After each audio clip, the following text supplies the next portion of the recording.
No, that would only start us on a course of prolonged blackmail. And Latimer would never keep quiet. Listen to me, Kat. Harry and I have discussed how to manage the problem. Suffice it to say that in a few days, Latimer will find himself in a position in which he'll either end up in prison or be forced to flee England. For what crime? She asked, her eyes widening. There's a long list to choose from, Leo said. He's tried nearly everything. And I'd rather not tell you the specific offense, because it's not appropriate for a lady's ears. You can make him leave England? Truly? Truly. He felt her relax a little, her shoulders slumping. That would be a relief, she said. However. Yes? Catherine angled her face away from his searching gaze. It doesn't really matter. Because what he said was no less than the truth. I am a fraud. What self-pitying tripe. You were a fraud as an aspiring prostitute. As a proper and well-mannered lady who holds an irresistible attraction for ferrets, you're completely authentic. Not all ferrets. Just Dodger. Proof of his excellent taste. Don't try to be charming, she muttered. There's nothing more annoying than someone trying to make one feel better when one wants to wallow. Leo bit back a grin. I'm sorry, he said contritely. Go on and wallow. You were doing so well at it until I interrupted. Thank you. She heaved a sigh and waited a moment. Blast, she finally said, I can't do it now. Her fingers crept further into his, and he smoothed his thumb over the backs of her knuckles.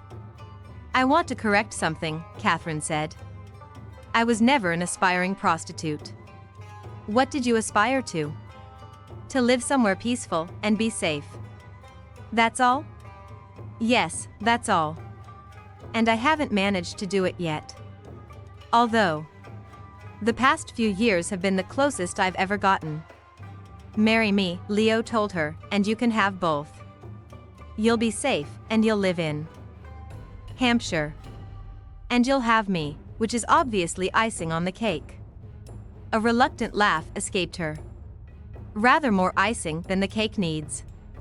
There is no such thing as too much icing, Marks. My lord, I don't believe that you sincerely want to marry me as much as you want to have your way. I want you to marry me so that I don't have my way all the time, he said, which was the truth. It's not good for me to be indulged. And you tell me no quite frequently. She gave a huff of wry amusement. I haven't said it to you nearly enough lately. Then let's practice in your hotel suite. I'll try to have my way with you, and you can try to refuse me. No, there, you see? You're sharpening your skills already. Leo directed the driver to take them to the alley that bordered the mews behind the hotel. It was a far more discreet way to enter than parading through the lobby.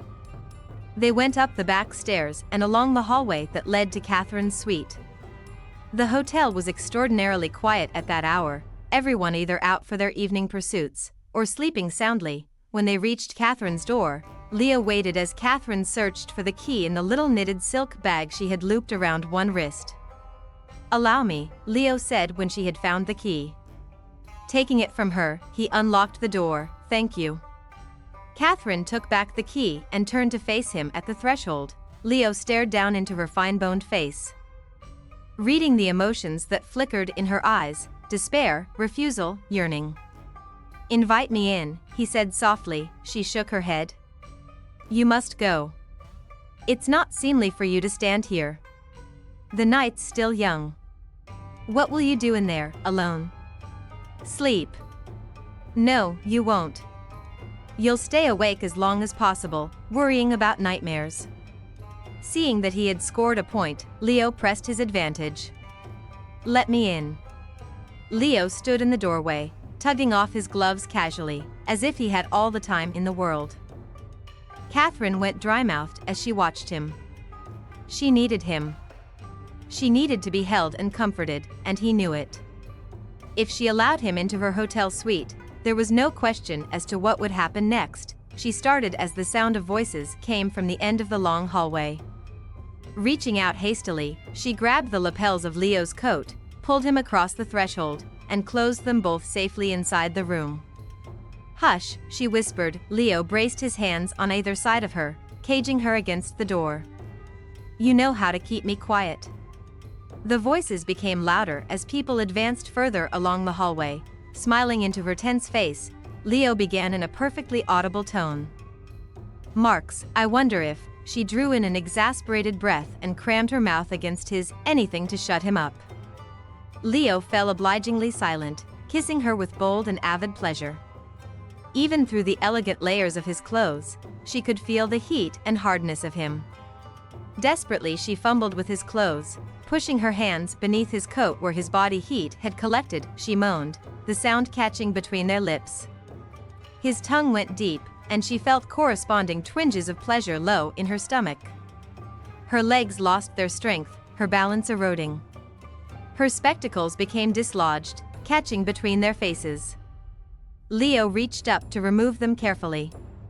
He slipped them into his pocket. With deliberate slowness, he put the key in the door and locked it from the inside. Catherine stood mutely, torn between desire and caution. In the silence, Leo went to light a lamp. A rasp as a match was struck. A glow as the wick kindled. Catherine blinked owlishly at the shadow-crossed room, at the large dark shape of him before her. She ached for him, her body clenching on intimate emptiness. A tremor went through her as she thought of how he had filled her, the sweet heaviness of him inside her. Blindly she turned to face away from him, offering access to the row of hooks that fastened the back of her dress. The fabric tightened across her breasts as he grasped the dress at the back. There was a series of deft tugs, the garment loosening, slipping lower. She felt his mouth brush the tender nape of her neck, a whisk of exciting warmth.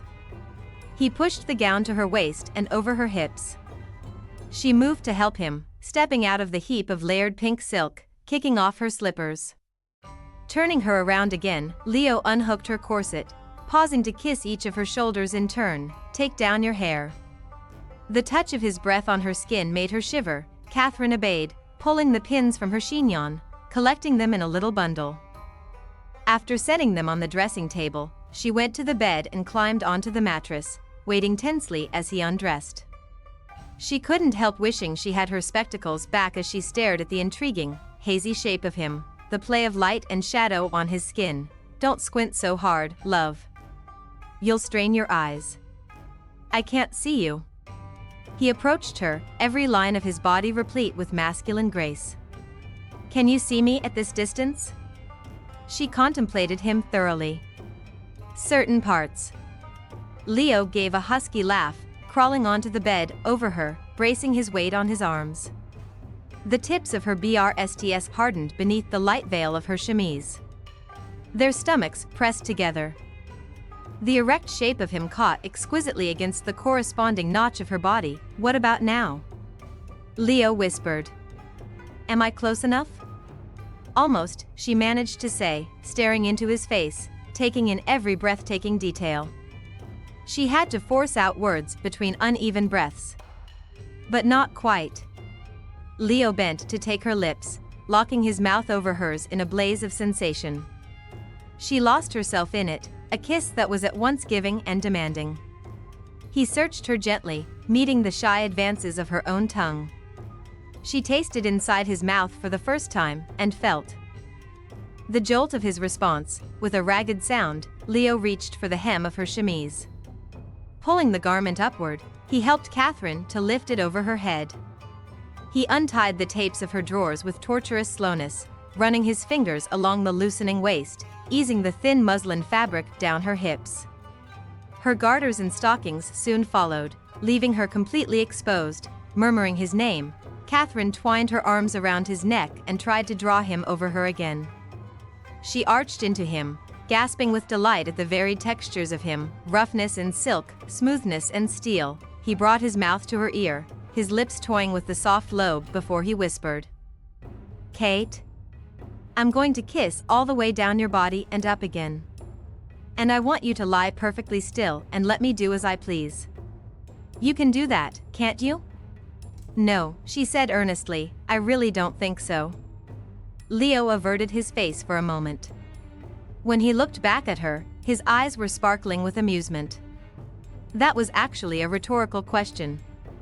A rhetorical question has an obvious answer, she argued, and what you're asking is not. She broke off, unable to speak or think as she felt him nibble and lick at a sensitive part of her neck.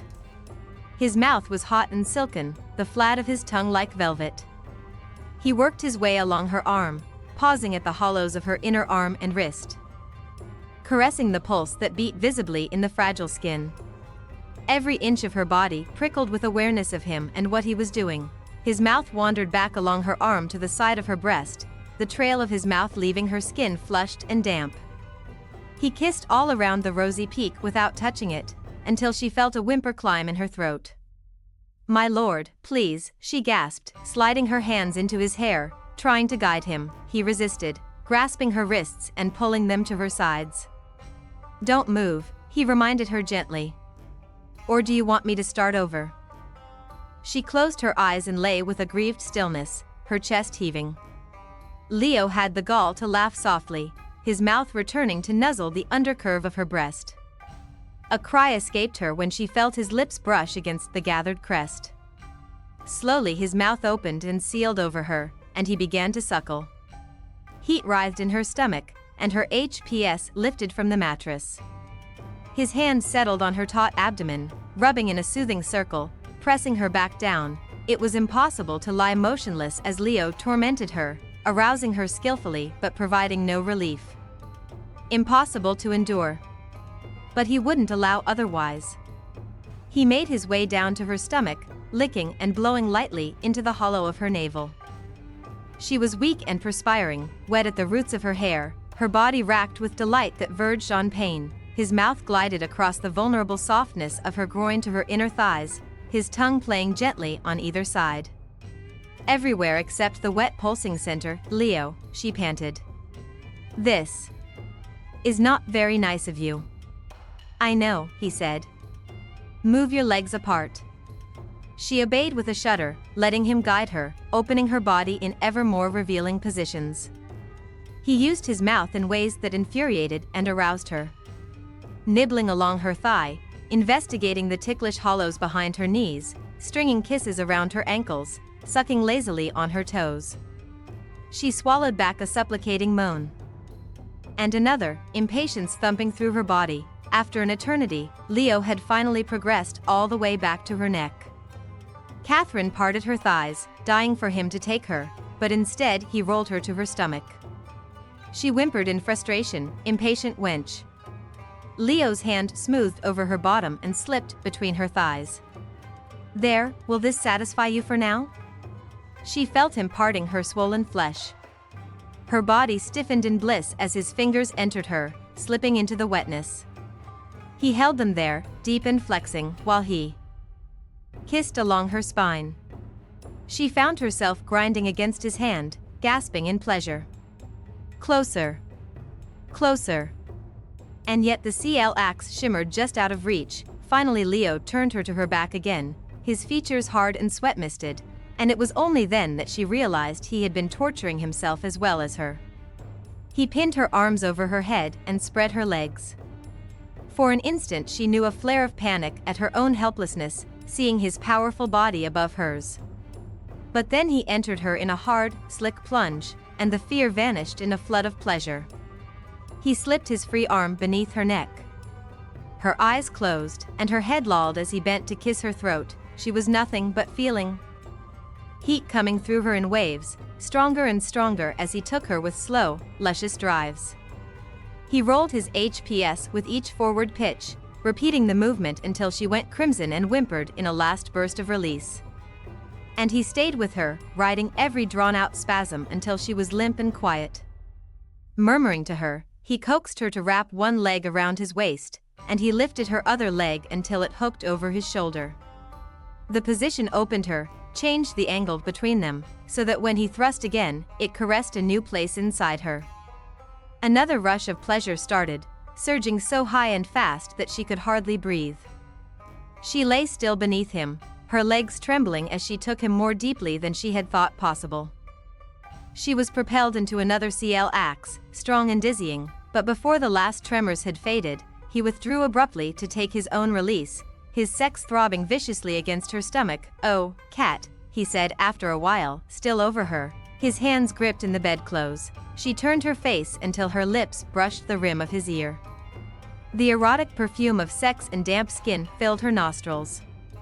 Her palm went to his back, smoothing over the taut surface, and she felt him shiver in pleasure at the gentle scratch of her nails. How remarkable it was to lie with a man, feeling him soften inside her as their pulses slowed. What an astonishing assimilation of flesh and moisture and sensation, the lingering twinges and pulses in the places they pressed together. Leo lifted his head and looked down at her. "Marks," he said, his voice uneven, "you are not a perfect woman." "I'm aware of that," she said. "You have an evil temper, you're as blind as a mole, you're a deplorable poet, and frankly, your French accent could use some work." Supporting himself on his elbows, Leo took her face in his hands.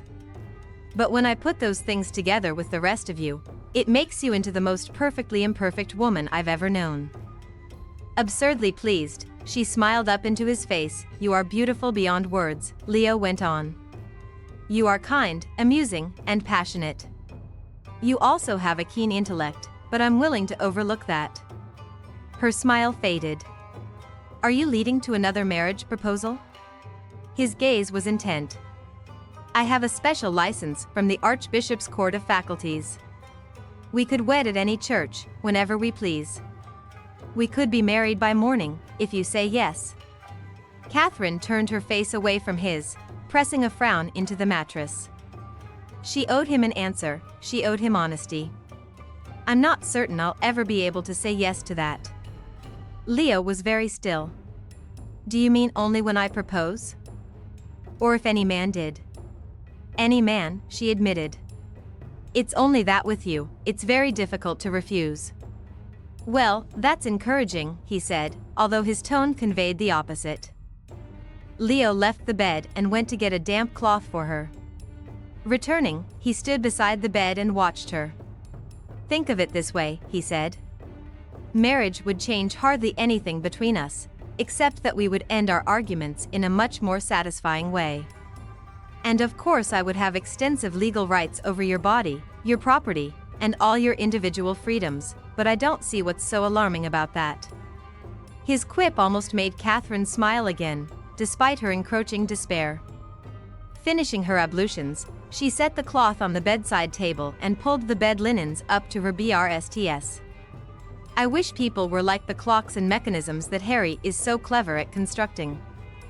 Then I could have whatever is wrong with me repaired. As it is, though, I have some parts that aren't working properly." Leo sat on the side of the bed, his gaze holding hers.